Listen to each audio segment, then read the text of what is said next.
So Pat, you have a box here of postcards that document a largely forgotten period of Southern California's past, and kind of a dark period, although what's in here might not reflect that.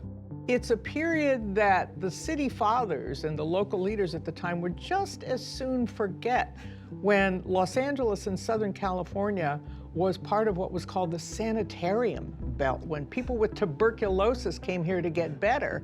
And at some point they thought, yeah, we want tourists, but not sick tourists, especially not poor sick tourists. So this is your personal collection, but someday it'll wind up right here at Occidental. It'll all be here, and you can all come back later and look at them. Because Journalists. it illustrates very dramatically how Los Angeles sold itself as the center of health and sunshine. Yeah.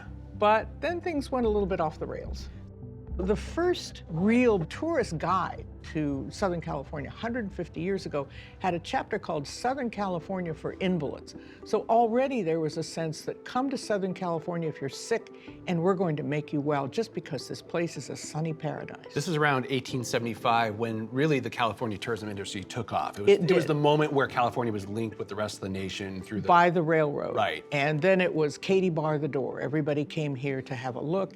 We had an entire industry, as these postcards show, of sanitariums that were built in large part for wealthy, prosperous white tourists to come and get better. They worked outdoors, they lived outdoors. There was no treatment for tuberculosis then. There was only care and rest, and that's what these cards sold. Paradise Valley Sanitarium, and look at them, they're playing croquet.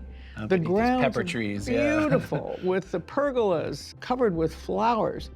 All of these homes are usually along the foothills. That was where the sanitarium belt was, because you had sunlight, you had heat, you had warmth. I mean, they're postcards, right? These are something you send when you're on vacation. Hey, yeah, look here. Right. Here I'm having a great time having tuberculosis in Southern California. Right. But they did make it look pleasurable, Yeah. almost, that you could play tennis and be outdoors and look at the rose-covered cottages and all of that.